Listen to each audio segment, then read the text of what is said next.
Hello people of the internet, welcome to Paint to Life episode 61, the YouTube channel where we take tiny plastic miniatures, throw some acrylic paint on them, and breathe life into them with storytelling so you might learn something new on the subject or perhaps take the story and make it your own. Long time no see folks, it's been a while of vacation and work, but I'm back with a new episode for you tonight.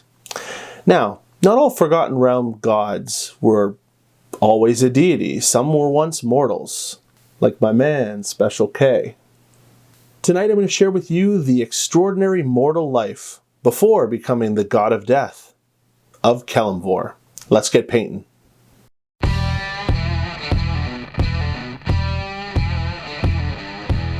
Alright, last time I painted a Nightwalker and told the story of Tenebris. And clearly from some of the emails I received, a few DMs out there have used these creatures to great effect at destroying their party, so use them with care. Fair yet cold, Kelemvor, the god of death and the dead, the most recent deity to hold the position, following in the footsteps of Jergal, Myrkul, and Cyric. Unlike those other deities whose rule of god of the dead made the whole afterlife an uncertain and fearful thing, Kelemvor promoted that death was a natural part of life and should not be feared as long as it is understood. Although unlike Jergal and Myrkul, Kelemvor was not created a god. He ascended to godhood through sheer circumstance, the insanity of the newly promoted god of murder Cyric, and just plain old luck. Now before his ascension to godhood, Kelemvor was simply a human fighter named Kelemvor Lyonsbane, who was probably best known for his association with Adon, Cyric, and Midnight, the latter two of which also became deities. Inwardly sensitive and kind-hearted, Kelemvor nevertheless exhibited a gruff, dark-mooded exterior as a way of coping with the unnatural curse that had befallen his family. Wait, what unnatural curse? As the last rays of sunlight departed for the day over the fields of Lyonsbane Keep, a new baby was brought into the world. Kelemvor was born to Kendril Lyonsbane and Cyndril Lyonsbane, the youngest child being more than a decade younger than his other siblings. Unfortunately, Cyndril died during childbirth, for which Kendril would never truly forgive his son.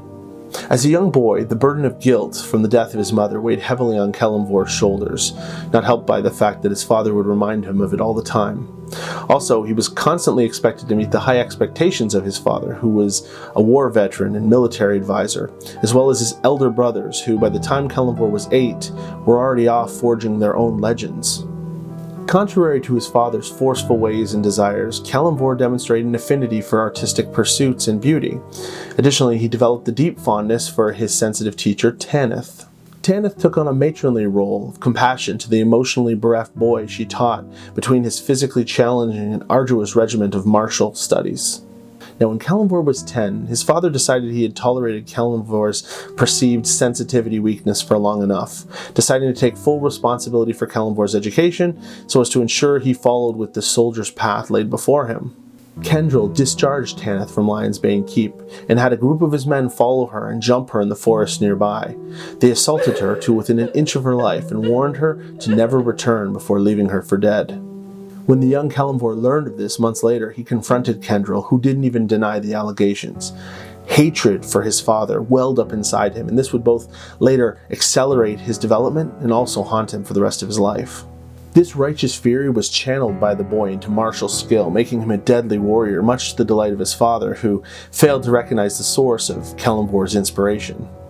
When Kelemvor was 13, he met a beautiful girl 2 years his senior named Liliana. She had beautiful red hair, and he was instantly smitten by her. Filled with a joy and love for Kelemvor, she began to melt the younger boy's cool exterior, reminding him of his first crush on Tanith. They wrote poetry together, painted beautiful landscapes and portraits of one another, and for only the second time in his life, Kelemvor felt love. When Kendril discovered the young couple, he sought once again to end what he considered a distraction to Kelemvor's education. He caught them in bed together, and he attacked Kelemvor with his scepter, beating him viciously while cursing his lack of discipline. Once on the floor, Kendril brought his fury to bear on Liliana. Kelemvor rose from the floor and leapt to Liliana's defense, but was knocked aside by another powerful blow by his father. Kendril was going to make an example out of Liliana, one that his son Kelemvor would never again forget, so he drew his dagger from its sheath. The curse of the Lyonsbanes had been passed down for generations, had its roots in the actions of a greedy mercenary named Kyle Lyonsbane. Kyle abandoned his companion a sorceress, on the battlefield to die so that he could loot and plunder an enemy stronghold. As she died, as vengeance, she whispered a death curse upon Kyle and his family. The curse transformed them into a beastly werepanther if they ever did anything purely for greed or profit. This ruined Kyle's life immediately, but as he aged, he became changed into a just and noble warrior who would do what was good without question, without asking for anything in order to keep the beast contained within. However, over generations, the curse mutated. It would affect only some, not all Lyonsbanes, and additionally its conditions it slowly began to inverse. You see, at the time Kelemvor was born, this curse made it impossible for any afflicted Lyonsbane to perform any kind or compassionate act without first asking for a reward. This fact, as well as losing control of fragile emotional states, would automatically cause them to turn into this beast. As Kelemvor rose to his feet to defend the helpless Liliana, the curse inside him manifested, transforming him painfully into a panther. In this new form, he tore his father apart, as well as the two guards who jumped to the man's defense. Liliana, once she realized the terrifying beast still had Kelemvor's mind and soul, helped her lover escape from Lyonsbane Keep and into the woodlands surrounding it. It was the last time he would see her, as she fled in terror. After the death of his father and the loss of Liliana, Kelemvor wandered the woods outside of Lyonsbane Keep, shifting back and forth between human and panther form. Though at first he had been able to control himself, Kelemvor soon found himself, even in human form, becoming little more than a savage beast. 6 months passed before Kelemvor regained control of his mind, returning to human form with full possession of his senses. It was shortly after this that Byrne Lyonsbane, Kelemvor's uncle, discovered Kelemvor, for whom he'd been searching. Byrne, unlike Kendrell, was understanding of Kelemvor's sensitive side, and had pitied his nephew over the years. When he and his adventurer companions found Kelemvor, they took the young man in and explained to him the nature of the family curse. Kelemvor, with the help of his uncle, managed to adjust to the curse that he had regrettably inherited, and joined Byrne's company with yet another sellsword. For 3 years, Kelemvor was able to keep his bestial side in check and under control, and although forced into a path he had not chosen for himself and had never wanted, he became fond of Byrne and his new companions. Still, Kelemvor longed for and dreamed of the life he could have had were it not for this curse and the cruelty of his father. Upon his 18th birthday, however, all of Kelemvor's new life came crashing down around him. During an ambush, Byrne's party was slaughtered, down to the last man standing, who was Kelemvor, by none other than Kelemvor's eldest brother, Gunthar. Gunthar knew nothing of the family curse, but he did love his father dearly. He believed Kelemvor had murdered their father to escape and start a new life with his lover with the aid of their uncle. He couldn't have been more wrong, or in a worse position. Filled with an uncontrolled rage for his uncle and friend's death, the beast woke again inside Kelemvor as he painfully transformed into the werepanther and tore Gunthar and his companions to pieces, except those who managed to flee. Horrified and disheartened, Kelemvor fled from his homeland, destined to keep himself distant from anyone who might pique his emotions in any way. More bitter than ever, Kelemvor became resentful of the emptiness in his involuntary career as a mercenary, and more so of the incompetent people who would hire him. Still, Kelemvor dreamed of a time when maybe he would be free of the curse, becoming a true hero, as in the stories he had read as a child in Lyonsbane Keep.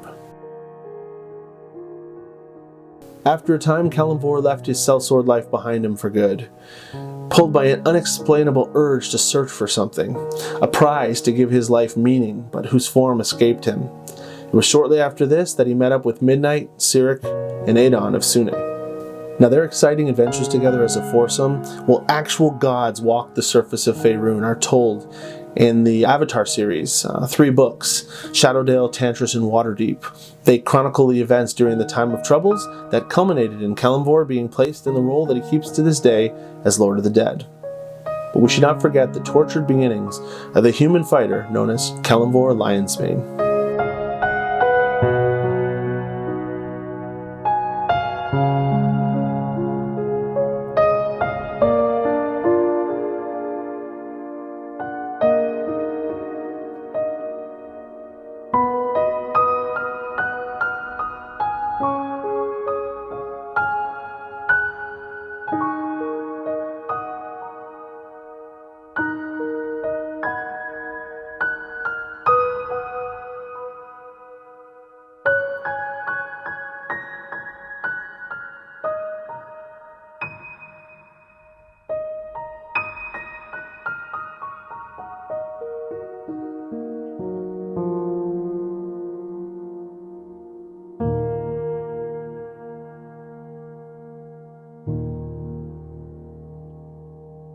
So, what did you think of the story of Kelemvor? Fun fact, my cleric of Kelemvor, Gavin Knight from Paint to Life episode 34, was the same miniature as tonight's Kelemvor with just a different pose and equipment. Here he is with his werepanther form for the shelf. Folks, there are so many exciting things coming up for Paint to Life that I can't wait to share with you in the coming months. First of all, congratulations to our contest winner, Flame of Corruption. So next episode will be the Calamite Dragon. I've made contact with Flame and we are coming up with a dragon you've never seen before. Also, Elegoo is sending me a 3D resin printer, the 4K Mars 3, which I've never used before, so that'll be coming up. We'll be able to make all kinds of fun stuff. My friendly local gaming store, Phoenix Rising in St. Catharines, Ontario, has donated a special product that I'll be reviewing and sharing with you all soon. Then, of course, we're going to be entering into spooky Halloween season with horror-themed episodes, which were a big hit last year, so we'll bring them back again this year. So, make sure you like, subscribe, and click the bell for notifications so YouTube spams you when any of my new stuff comes out and you don't miss it. Head on down to your friendly local gaming store, pick up some miniatures, some brushes and paints, and give miniature painting a try. Who knows, could be your next favorite hobby. And of course, when you do, make sure you come back here and spend your time with us here at Paint to Life. As for now, that's all I have for you guys this week. Hope you enjoyed yourselves. We'll see you next time. I'm GM Atank. Wash your hands, people.